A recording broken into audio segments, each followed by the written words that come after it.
Accounting equation में अगर आप समझें तो क्या होता है, asset is equal to liability plus capital या कैपिटल प्लस लायबिलिटी। इसमें मैंने बताया अगर एक एसेट बढ़ता है तो दूसरा एसेट कम होता है।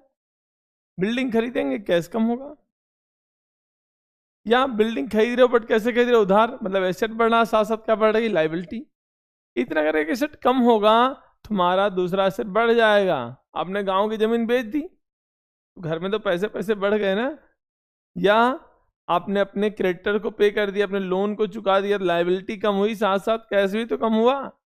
तो एक एसेट का दूसरे साथ का एसेट के साथ इनवर्स रिलेशन होता है, बट एसेट का लायबिलिटी के साथ सेम रिलेशन होगा। वो बढ़ेगी तो वो भी बढ़ेगी, वो कम होगा तो वो भी कम हो जाएगा। तो अब हम क्वेश्चंस थोड़ा देखेंगे कि मोहन स्टार्टेड या कमेंस बिजनेस विद कैश। जब कोई बंदा बिजनेस स्टार्ट करता है तो वो अपने घर से पैसा लाता है। तो स्टार्ट करा, घर से कितना पैसा लाया, 70,000। जो भी घर से लाएगा, स्टॉक लाए, फर्नीचर लाए, कैश लाए, सब उसकी क्या है, एसेट है। तो कितनी कैपिटल लाया ये देखेंगे हम, कुल कितनी कैपिटल लाया, 70,000। अब आता है कैपिटल किस फॉर्म में आया। कैपिटल वो कैश फॉर्म में लाया। किस फॉर्म में लाया, कैश में। अगर वो चेक लाता या करंट अकाउंट में पैसा ट्रांसफर करता तो बैंक से बढ़ता है। यहाँ पर फर्नीचर लाता तो फर्नीचर वो कैपिटल बढ़ता है। घर से स्टॉक ला रहा है तो स्टॉक बढ़ेगा और कैपिटल बढ़ेगी। बट यहाँ पर वो केवल कैश लाया। Started business with cash ₹70,000। तुम्हारा कैश और कैपिटल बढ़ा। लिखा परचेज गुड्स ऑन क्रेडिट। जब आप गुड्स खरीदते हैं तो हमारा स्टॉक क्या होता है, बढ़ जाता है। तो हमारा स्टॉक कितना बढ़ा, केवल गुड्स ही खरीदने से स्टॉक बढ़ता है। फर्नीचर खरीद रहे हो, मशीनरी खरीद रहे हो, इनसे खरीदने से आपका स्टॉक नहीं बढ़ता। तो गुड्स क्या होते हैं, जिनमें आप लेन देन करते हो, खरीदते बेचते हो, उन्हें गुड्स बोलते हैं। आपने गुड्स खरीदा तो हमारा स्टॉक क्या हो गया, इंक्रीज हो गया। कितना स्टॉक इंक्रीज हुआ, देखिए आप लिखेंगे यहाँ पर सेकेंड, और सेकेंड के सामने प्लस के नीचे प्लस लगाएंगे। कितना स्टॉक बढ़ा हमारे पास, 14,000। और आपने इसको उधार खरीदा है, अनक्रेडिट खरीदा, उधार खरीदा, तो हमारी क्या बढ़ जाएंगी, लायबिलिटी। उधार खरीद रहे हो, लायबिलिटी बढ़ जाएंगे। इस लायबिलिटी क्या बोलते हैं हम, क्रेडिटर्स। हमारे क्रेडिटर्स भी बढ़ गए।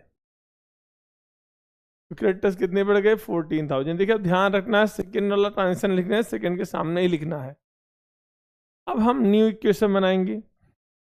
ये हमारा न्यू इक्वेशन आया कितना, यहाँ तो 70 ही आ गया एज इट इज, बट यहाँ पर कितना आया, 14,000। यहाँ भी और कुछ नहीं है। यहाँ पर कितना आया, 70,000, और यहाँ पर कितना आया, 14,000। ये दो हमारे इक्वेशन बन गए। अब थोड़ा तीसरा भी देखते हैं क्या लिखा है। लिखा है withdraw for private use. Private use के लिए आप पैसा निकाल रहे हो, कहाँ से, अपने ऑफिस से। ऑफिस से निकाल कहाँ ले जा रहे हो, घर। तो पैसा लाते हो तो कैपिटल बढ़ती है, विड्रॉ कर रहे हो तो कैपिटल कम हो जाएगी। कितना विड्रॉ कर रहे हो, 1700। तो 1700 विड्रॉ कर रहे हैं तो हमारा कैपिटल तो कम हो गया 1700 से।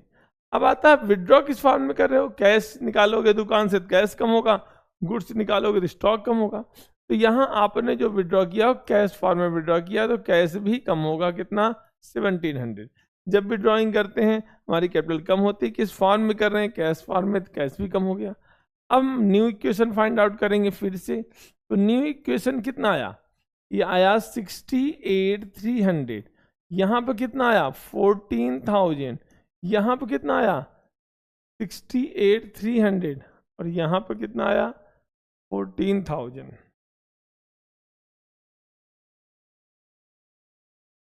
तो तीन ट्रांजेक्शन हमारे हो चुके हैं। अब थोड़ा हम चौथा देखेंगे, fourth, purchase goods for cash. इस बार भी वो गुड्स खरीदा, बट कैसे खरीद रहा, कैश में। तो जब भी आप गुड्स खरीदते हैं तो क्या बढ़ता है आपका, या आपका स्टॉक बढ़ जाता है। स्टॉक आपने कितना बढ़ा, खरीदा 10,000। स्टॉक तो हमारा बढ़ गया कितने से, 10,000 से। बट गुड्स तो बढ़े लेकिन कम क्या हुआ, कैश। तो कैश को हम यहाँ पर रिड्यूस करेंगे 10,000 से। तो फिर से हमारा न्यू इक्वेशन आ गया यहाँ पर, 58,300 प्लस 24,000, 68,300 एंड 14,000। अब आता है नेक्स्ट पॉइंट, पेड वेजेस। आपने मजदूरी पे किया, मजदूरी जो होता है सैलरी दे रहे हो, मजदूरी दे रहे हो, सब क्या एक्सपेंस है। जब भी आप एक्सपेंस करते हैं आपकी कैपिटल क्या होती है, कम हो जाती है। तो जब आप पे कर रहे हैं, एक्सपेंस कर रहे हैं, तो capital will be reduced by 300। और आपने पे किया कि नहीं पे किया, आपने पे कर दिया है तो आपका कैश भी कम हो गया। कितना कैश कम हुआ, 300। लेकिन मान लो आपने न पे किया होता तो भाई कोई खर्चा नहीं पे करोगे, लायबिलिटी बढ़ जाएगी। तो आपने यहाँ तो पे कर दिया ना, तो कैपिटल तो कम हुई एक्सपेंस होने के कारण, और पे कर दिया तो कैश भी कम हो गया। अब आते हैं नेक्स्ट, फिर से न्यू क्वेश्चन बनाएंगे। जो न्यू क्वेश्चन आया कितना आया, 58,000। यहाँ पे कितना आया, 24,000। यहाँ पर कितना आया, 68,000। और यहाँ पर आ गया 14,000। अब आता है 6 पॉइंट। 6 पॉइंट पढ़ेंगे हम। Sold goods on credit at par. Same value पे दाम गुड्स को बेच रहे हो, न प्रॉफिट हो रहा है न ही लॉस हो रहा है। पार मतलब उसी दाम पर। तो गुड्स बेचेंगे तो हमारा स्टॉक क्या होगा, कम हो जाएगा। अरे भैया खरीदते हो तो स्टॉक बढ़ता है, बेचोगे तो स्टॉक कम हो जाएगा। कितना कम हुआ, 15,000। पर आपने क्रेडिट पे बेचा है, उधार बेचा है, ध्यान रखना है। आपने गुड्स बेचा तो आपका स्टॉक तो कम हो गया 15,000 से। क्या पैसा आया, नहीं, उधार बेचा हमने। उधार बेचेंगे तो क्या बढ़ेंगे, डेटर्स। तो एक नया एसेट बढ़ा हमारा, डेटर्स। डेटर्स हमारे जो बढ़ गए, ये कितने बढ़ गए, ये बढ़ गए 15,000 से। अब फिर से अकाउंटिंग क्वेश्चन बनाएंगे। देखिए आपका स्टॉक कम हुआ लेकिन क्या बढ़ गए, डेटर्स। अब न्यू क्वेश्चन आ गया, 58,000। यहाँ पर कितना आया, 9,000। यहाँ पर कितना आया, 15,000। और यहाँ पर 68,000। और यहाँ पर कितना आया, 14,000। अब 7 पॉइंट हमारे पास है।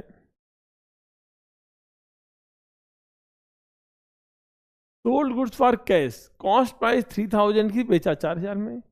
गुड्स बेच रहे 3,000 के, 3,000 के गुड्स 4,000 में बेच रहे, प्रॉफिट हुआ ना, कितना प्रॉफिट हुआ, 1,000 का। तो अभी पहले हम इसको देखेंगे। गुड्स बेच रहे हैं 3,000 के, कॉस्ट प्राइस से कम होता है स्टॉक। स्टॉक हमारा कितना कम हुआ, 3,000 से। और अब की बार हमने कैश में बेचा, तो गुड्स बेचा 3,000 का, हमारा स्टॉक तो गया, लेकिन क्या है हमारे पास, झमाझम पैसे आए। कितने पैसे आए, 4,000। तो कैश बढ़ गया। तो 3,000 के सामान 4,000 में बेच रहे हो, तो कुछ कमाया कि नहीं कमाया, कितना कमाया आपने, 1,000। क्या बढ़ गया आपका स्टॉक। अब आता है फिर से न्यू क्वेश्चन, 62,000 प्लस 6,000 प्लस 15,000। यहाँ पर 69,000, यहाँ पर 14,000। अब लास्ट पॉइंट है इसमें, परचेज फर्नीचर फॉर 500। आपने फर्नीचर खरीद लिया, कितने का, 500 का। तो आप 8वां जो पॉइंट बनाएंगे, तो परचेज फर्नीचर खरीद रहे हो, तो हमारे पास एक नया एसेट बढ़ा, क्या, फर्नीचर। आप यहाँ बढ़ा दें फर्नीचर को, new asset is coming, furniture आ गया हमारे पास। फर्नीचर कितने का आया, 500 का। हमारे पास जो फर्नीचर है, एक एसेट नया बढ़ा, फर्नीचर। गुड्स नहीं है कि स्टॉक बढ़ जाएगा, फर्नीचर बढ़ेगा। लेकिन आपने फर्नीचर किस में खरीदा, कैश में, तुम्हारा कैश कम हो गया। एक एसेट बढ़ा, दूसरा एसेट क्या हो गया, कम हो गया। अब न्यू इक्वेशन फाइंड आउट कर लीजिए। 61,500 प्लस 6,000 प्लस 15,000 प्लस 500, 69,000 एंड 14,000। अब हम फिर से एक नया टॉपिक क्वेश्चन करते हैं, अकाउंटिंग इक्वेशन का। अगर हमें प्रैक्टिस करते रहेंगे तभी हम इस टॉपिक को अच्छे से समझ सकते हैं। तो यहां भी बोला है, started business with cash and goods. You are starting a business. बहुत सारे स्कूल में बोलते ट्रांजेक्शन लिखो, तो आप एक कॉलम ट्रांजेक्शन का बनाकर इसको एज इट इज उतार सकते हैं। तो हमने बिजनेस स्टार्ट किया, तो क्या बढ़ेगा, कैपिटल। कितना लाए घर से आप घर से ला रहे हैं कैश 60,000 का, और गुड्स भी ला रहे हैं 30,000 का। तो जो लाएंगे उससे हमारा एसेट तो बढ़ेगा। तो क्या आया, कैश आया 60,000 का, और गुड्स लाया तो क्या बढ़ेंगे, स्टॉक कितना बढ़ गया, स्टॉक बढ़ गया 30,000 का। तो कुल कैपिटल कितनी हो गई हमारे पास, 90,000। Whatever you are bringing from home that is your capital. तो कैपिटल 90,000 आ गया। अब एक अगला पॉइंट आता है यहाँ पर कि परचेज गुड्स फॉर कैश 40,000 और क्रेडिट पर 25। तो 2 बार गुड्स खरीद रहे हैं, कैश में भी खरीद रहे हैं और क्रेडिट पर भी खरीद रहे हैं। तो कुल हमारा स्टॉक कितना बढ़ेगा, 40 प्लस 25 दैट इज 65,000। हमारा सेकेंड पॉइंट में हमारा स्टॉक बढ़ रहा है। ये स्टॉक कितना बढ़ा, 65,000 का। तो कैश कितना कम हुआ हमारे पास, गुड्स खरीद रहे हैं तो हमारे पास से कैश कम हो रहा है ना। कितना कैश कम हुआ, 40,000 आपने पे कर दिया, एंड 25 नहीं पे किया तो क्या बढ़ गई हमारी लाइबिलिटी, और उस लाइबिलिटी का नाम क्या है, क्रेडिटर्स। तो कौन सी लाइबिलिटी बढ़ी, क्रेडिटर्स। तो यहाँ पे लाइबिलिटी का नाम लिखेंगे क्रेडिटर्स, और ये कितने बढ़ गए, 25,000। जिससे उधार खरीदते हैं उन्हें क्या बोलते हैं, क्रेडिटर्स बोलते हैं। तो एक न्यू इक्वेशन फाइंड आउट होगा। तो न्यू इक्वेशन कितना आया, 60 में 40 गया, कितना बचा, 20,000। यहाँ कितना है, स्टॉक कितना हो गया, 95,000 हो गया। कैपिटल 90,000 ही है और क्रेडिटर्स कितने हो गए, 25,000। अब अगला देखेंगे नेक्स्ट पॉइंट क्या है। नेक्स्ट पॉइंट बोला गुड्स 48,000 के थे, इनको 1/3 प्रॉफिट बेच रहे हैं। 33 1/3 का मतलब होता है 1/3, तो 1/3 प्रॉफिट। आप यहाँ ये भी चेक कर लो कि इस 48,000 का 1/3 कितना होता है। 3 से डिवाइड करेंगे तो ये आपका कॉस्ट प्राइस था प्लस प्रॉफिट जुड़ जाएगा इसमें। कितना प्रॉफिट आया, 16,000। तो बेचा कितने में, बेचा 64,000 में।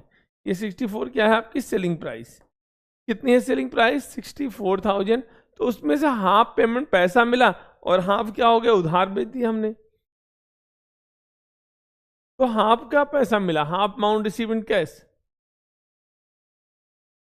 Half payment receive in cash, आधा पेमेंट आया कैश में। तो कैश कितना बढ़ा हमारे पास, 32,000 से क्या बढ़ गया, कैश। तो बाकी 32,000 आप क्रेडिट पर बेच रहे हो। जब हम गुड्स उधार बेचते हैं तो क्या बढ़ते हैं, डेटर्स। डेटर्स कौन होते हैं, जिनसे पैसा लेना है। अगर भाई उधार दे रहे हो किसी को तो उससे पैसे लोगे ही नहीं लोगे, तो हमारे लिए क्या है, एसेट है वो भी। तो ये बाकी 30,000 से क्या बढ़ गए हमारे, डेटर्स। और दोनों एसेट हैं, कैश तो कैसा ही, डेटर्स को भी कैश में कन्वर्ट करेंगे फ्यूचर में, तो ये भी क्या है हमारे लिए, एसेट। तो क्वेश्चन आपको पूरा क्लियर हो गया होगा कि 48,000 का स्टॉक हमारा कम हुआ। देख लें आप लोग, गुड्स कॉस्टिंग 48,000, 1/3 प्रॉफिट है, अब हाफ पेमेंट रिसीव हुआ है। 48 का 1/3 कितना होता है, 16,000। तो कुल कितने में बेचा आपने, 64। हाफ अमाउंट मिला, कैश बढ़ा, हाफ अमाउंट से डेटर्स बढ़े। अब इसको आप यहां पर रिप्रेजेंट करेंगे, तो मैं आपको यहां लिख के दिखा रहा हूं कि हमारा जो स्टॉक है कितना कम हुआ, स्टॉक कम हुआ 48,000 से। प्रॉफिट 1/3 है, 16,000 का प्रॉफिट कहाँ ऐड ऑन होता है, कैपिटल में। जब भी प्रॉफिट होगा कैपिटल बढ़ेगी। गुड्स कितने के बिक गए, 64 का। बोला half payment receive in cash, 64 का हाफ कैश आया, तो कैश कितना बढ़ गया, 32,000। और बाकी 32,000 से क्या बढ़ गए हमारे, डेटर्स। तो ऊपर लिख लेंगे क्या बढ़ गए हैं, डेटर्स। तो डेटर्स को आप पुट अप करिए यहां पर।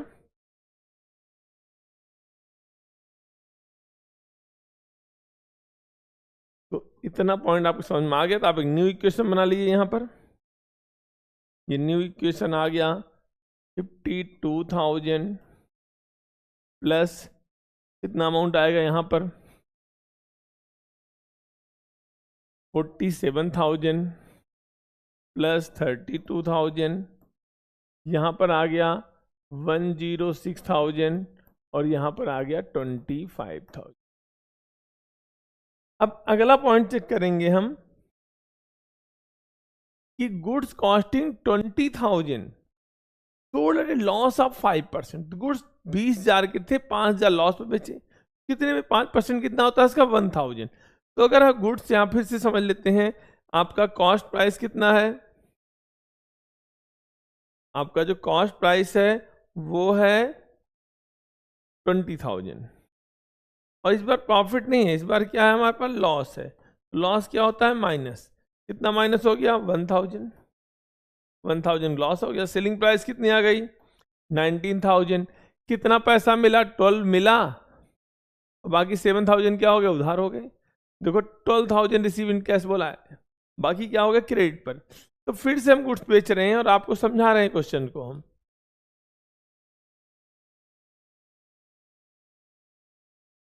गुड्स हमने बेचे हैं, कॉस्टिंग प्राइस थी 20,000, 20,000 का हमारा स्टॉक कम हुआ, लेकिन लॉस कितना हुआ? मैं 1,000। लॉस कहाँ माइनस होता है?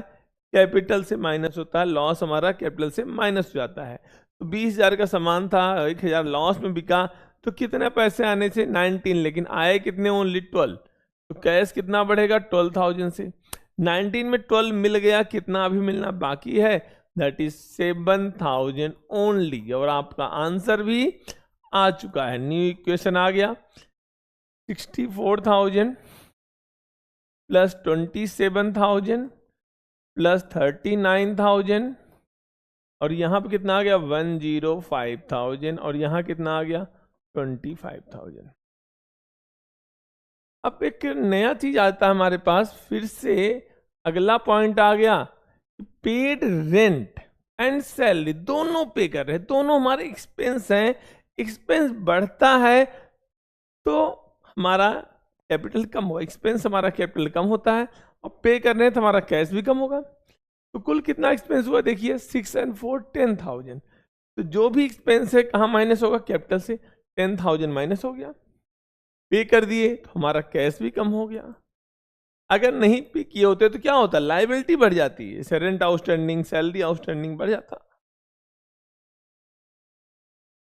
अब फिर से न्यू इक्वेशन फाइंड आउट करेंगे। कितना आया? 54,000।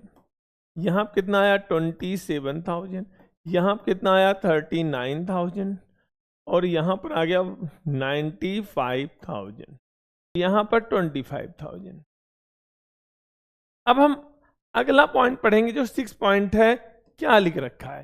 तो 6 पॉइंट में लिखा है कि received cash from debtors 15,000। Debtors से पैसा मिल गया, और कितना मिला? 15,000। डेटर्स हमारे एसेट थे, वो एसेट कैश में कन्वर्ट हो रहे हैं, तो हमारे डेटर्स तो कम हो जाएंगे। डेटर्स हमारे कितने कम हो गए? 15,000। और हमारा कैश इंक्रीज हो गया। कितना कैश इंक्रीज हुआ? 15,000। एक एसेट कम हुआ, दूसरा एसेट बढ़ गया। अब फिर से न्यू इक्वेशन फाइंड आउट करेंगे। कितना अमाउंट आया? 39,000 प्लस 27 प्लस 24, यहां पर आया 95,000 प्लस 25,000। अब लास्ट पॉइंट है हमारे पास क्वेश्चन में कि paid telephone bill office expense है। अगर घर का ही टेलीफोन बिल होता तो पर्सनल एक्सपेंस होता, ड्राइंग मान लेते, लेकिन अभी ऑफिस का एक्सपेंस है। एक्सपेंस कहाँ माइनस होता है? कैपिटल से। अब माइनस कर दीजिए, कितना? 800। और कहाँ माइनस होगा? कैश से माइनस होगा, कितना? 800। आप इसका फाइंड आउट कर ही सकते हैं यहाँ इक्वेशन। ये भी एक आंसर आपको आ चुका है कि जब हमें ऐसे क्वेश्चन है तो इनका आंसर क्या होगा।